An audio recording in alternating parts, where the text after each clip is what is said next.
Marcus Rashford is back at Manchester United. Oh shit, here we go again. But among supporters, reactions to his return are deeply divided.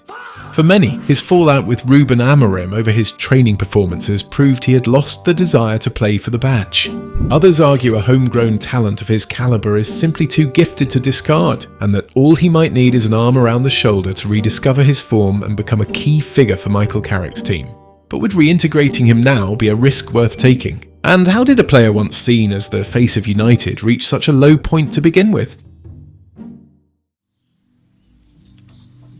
Rashford is contracted to United until 2028 on a reported £325,000 a week, making him one of the club's highest paid players at a time when minority owner Sir Jim Ratcliffe is cutting costs so drastically that the players might soon be forced to bring packed lunches.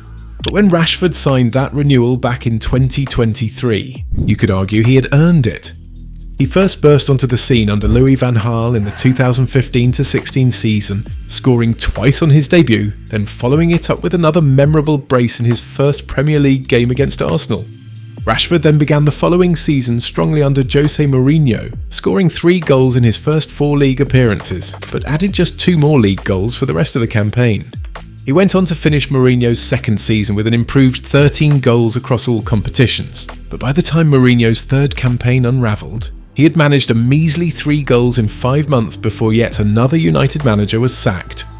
Despite rebounding with his best 2 seasons up to that point, scoring 22 and 21 goals in 19-20 and 20-21 respectively, his 21-22 season was derailed by 3 major setbacks. The emotional weight of missing a penalty in the shootout of the Euro final, Cristiano Ronaldo's colossal return to Old Trafford, and a back injury that stopped him from truly finding rhythm. Then under Erik ten Hag's, his goal-scoring touch seemed to return. The Dutchman's first season brought the best version of Rashford United had ever seen. He scored 30 goals in all competitions, including 17 in the Premier League, becoming United's most decisive attacker and one of the few genuine success stories of that campaign. That form earned him the new long-term contract, the same deal that now sits at the centre of United's dilemma. By the way, if you're enjoying the video so far, we'd be incredibly grateful if you subscribed. Your support helps us grow and continue creating the content you love. The 2 full seasons under Ten Hag ultimately showed Rashford at both extremes. At his best, he looked unstoppable, especially in transition. At his worst though, he was erratic, lethargic and, in terms of off-the-ball work, about as useful as a broken condom.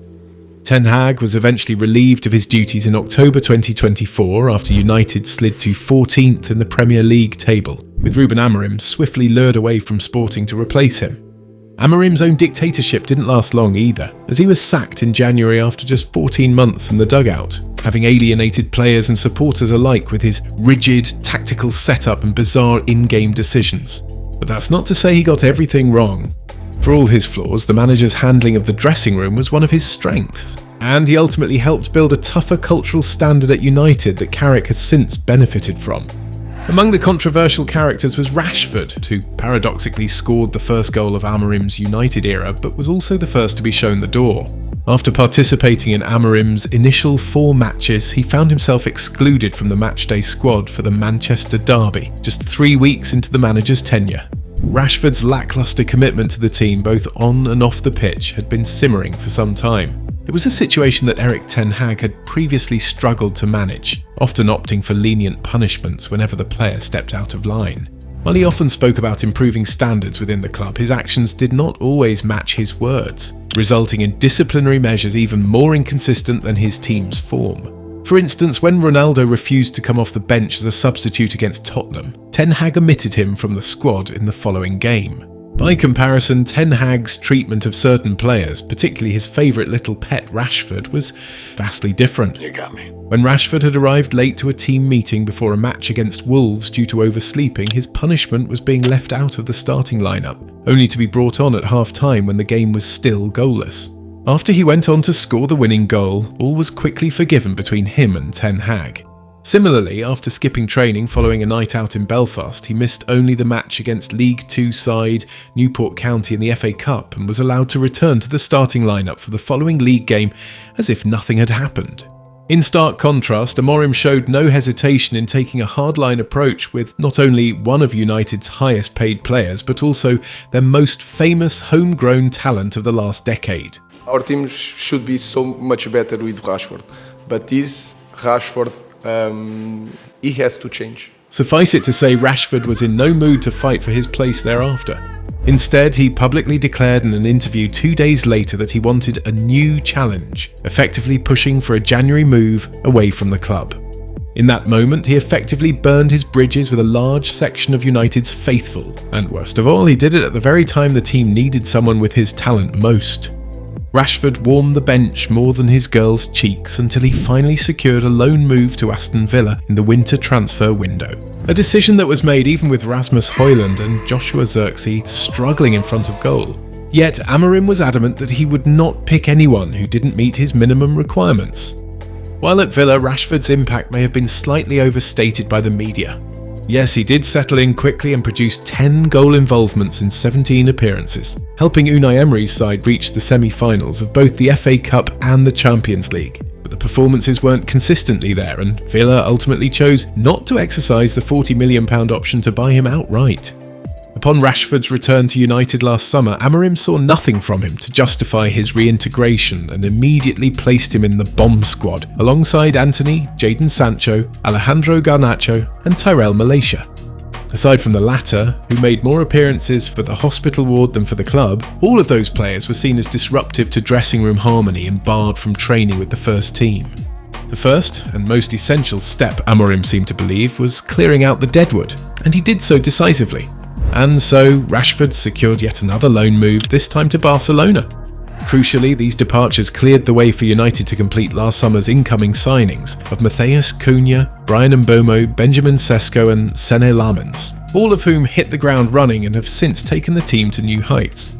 In the end, Amorim's footballing vision never fully came together.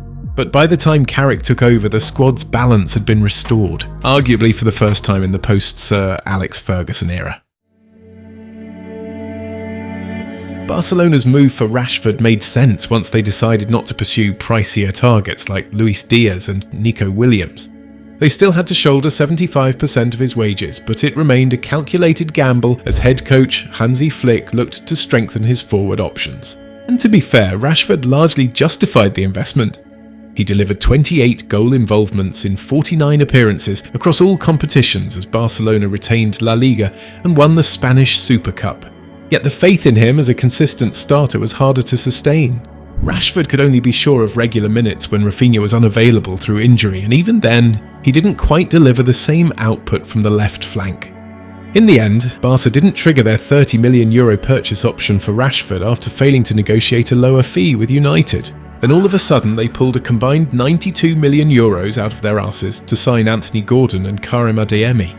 Gordon in particular looks like the direct replacement whose relentless work ethic suits Flick's approach even more. Gordon will also reportedly earn the same gross annual salary of €14 million that Rashford was paid last term, meaning his signing wasn't simply Barca chasing the cheaper route, but the better fit. It's understandable why Carrick and the Ineos regime are reintegrating Rashford, given United's shortage of attacking options on the left and through the middle. But does the risk outweigh the potential reward? Can Carrick succeed with Rashford where Amorim and Ten Hag failed? His legendary status at United and deep history of coaching and playing alongside Rashford say yes. So if anyone is equipped to restore Rashford to his best, it's Carrick. To train well, if he's picked to play well and win the fans over, because ultimately I don't think that he thought that he was going to be here. You know, a year ago when he signed for Barcelona on loan, the statement that he put out at the time was all about how he was closing the chapter at Man Utd. It'd been great to play for his boyhood club and come through the academy, but that was kind of in the rearview mirror. Well, 12 months on, I don't imagine for a second he thought that he was going to be back at Man Utd training and playing and possibly trying to restart his career there. And so now he is back, and yes, Rob just mentioned, yeah, it is awkward. But I suppose that if you're looking for reasons as to why this is going to work, is because there's a maturity now to Marcus Rashford that I think perhaps wasn't there a few years ago, because this profession will force you to mature if you don't allow it, or if you allow it to happen, it'll force you to mature. And certainly when you have gone through the experience that he has gone through, you have to imagine that he has grown up. Also, the fact that Michael Carrick is present there, not just because he was his teammate, but because he was also his assistant coach.